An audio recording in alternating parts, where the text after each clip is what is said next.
बात करते हैं तर्जुमान मुस्लिम लीग नवाज अता तारड़ साहब से। तारड़ साहब शुक्रिया।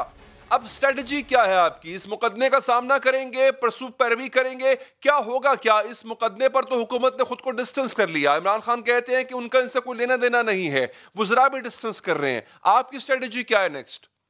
बहुत शुक्रिया अली हैदर साहब। आइए आप और मैं किसी भी एक थाने का इंतखाब कर लेते हैं और हम दोनों जाके एक दरख्वास्त देते हैं और 4-5 हुकूमती वुज़रा का नाम लिखते हैं और उनके खिलाफ सेडिशन या गद्दारी के इल्ज़ामात लगाते हैं और SHO को कहते हैं कि FIR रजिस्टर करे। देखता हूं कि वो कितने घंटों, दिनों, हफ्तों या महीनों में वो FIR रजिस्टर होती है। हुकूमत का लाताल्लुकी का इजहार करना और वज़ीर आज़म का ये कहना कि मैं अपनी सालगिरह का केक काट रहा था जब मुझे बताया गया, ये कभी सालगिरह का केक काट रहे होते हैं, इनको बताया जाता है FIR हो गई, कभी ये इनकी अहलिया बताती हैं टीवी लगा के कि डॉलर का रेट ऊपर चला गया। तो या तो इनका कंट्रोल इतना लूज हो गया है, रिट ऑफ द स्टेट इतनी खत्म हो गई है कि एक 3 times former prime minister, sitting prime minister Azad Kashmir, जो कश्मीर कॉज के एडवोकेट हैं, जो बैनुल अक़वामी फोरम्स के ऊपर मुल्क के अंदर हर जगह पे कश्मीर कॉज के लिए अपनी जान लड़ा देते हैं, उन पे भी ये FIR दर्ज की गई। 3 साबिका लेफ्टिनेंट जनरल फौज के, उनके खिलाफ भी FIR दर्ज की गई। दरख्वास्त देने वाला PTI का कारकुन है। और देखिए हमारे डे 1 से तहफ़्फ़ुज़ात थे उमर शेख जो CCPO लाहौर हैं उनकी तैनाती पे, कि उनकी तैनाती सियासी बुनियादों पर की गई। हमें पता था हमें पॉलिटिकली विक्टिमाइज किया जाएगा और ये गद्दारी का नैरेटिव, ये इंडियन एजेंट करार देना, क्या नदीम मलिक साहब के इंटरव्यू पे आप ही के चैनल पे वज़ीर आज़म ने इसकी बात नहीं की? क्या शहबाज गिल ने ये बयानात नहीं दिए? क्या शिबली फराज साहब ने इस नैरेटिव को आगे नहीं बढ़ाया?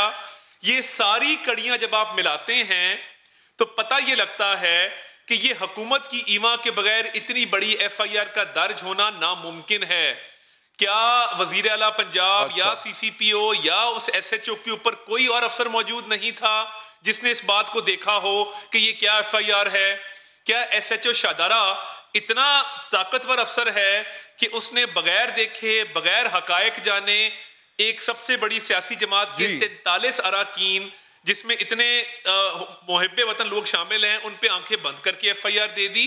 तो मैं समझता हूँ ये गलत बयानी है। कल का शहबाज गिल साहब का ट्वीट आप देखें। सिटी पुलिस के जो तर्जुमान है उनकी तो वजाहत आई है और उस वजाहत में वो कैटेगोरिकली कह रहे हैं, उनके अल्फाज जो हैं, उन्होंने कहा ये शर्मअंगेज तकरीर थी, मतलब हम पे किसी ने प्रेशर नहीं डाला, मगर वो ये फैसला कर चुके हैं और बता रहे हैं उस वजाहत में कि ये एक शर्मअंगेज तकरीर थी, इसीलिए हमने इस पे पर्चा काटा।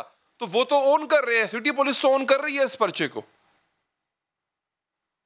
आप देखिए जहां पे अली हैदर साहब 6 IG तब्दील हुए हों, 5 चीफ सेक्रेटरी तब्दील हुए हों, आए दिन CCPO के तबादले किए जाएं, क्या ये बात मानने में आती है कि पुलिस सियासी असर रसूख से पाक हो गई है? क्या ये बात मानने में आती है कि मौजूदा CCPO ने अपने तैनात करवाने वालों को ये ना उनके नोटिस में दिया हो कि ये इस तरह की FIR हम काटने जा रहे हैं?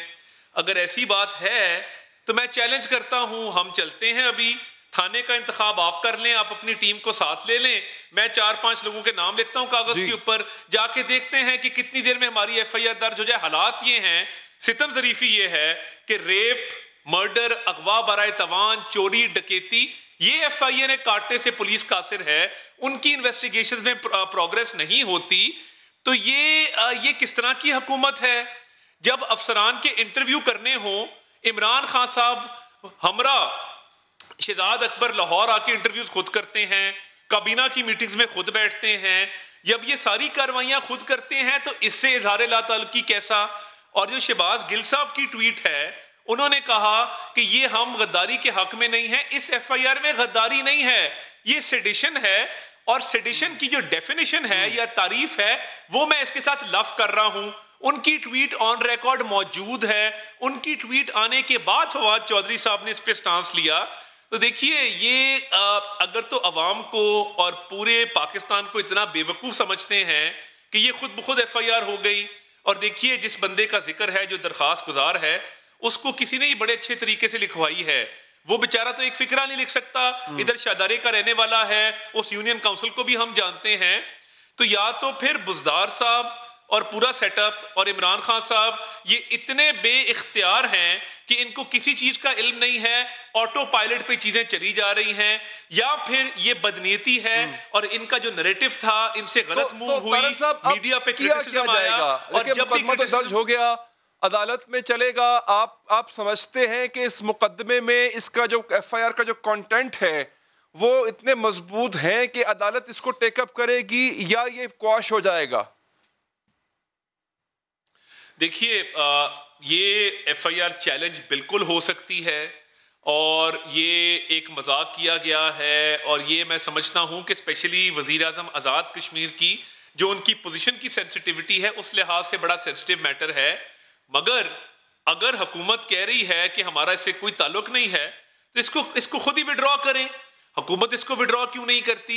अगर वो समझते हैं कि ये उनकी ईमा पे नहीं हुआ, ये खुद ही हो गया, तो ये इसकी इन्वेस्टिगेशन करके इसको फारिग किया जाए। कानूनी चाराजोई के बारे में मुशावरत अभी हमारी नहीं हुई, इस बारे में सोचा जाएगा। क्योंकि ये इतनी मजे का खेज एफआईआर है, अभी आप संजीदा नहीं ले रहे हैं कानूनी चाराजोई क्या की जाए।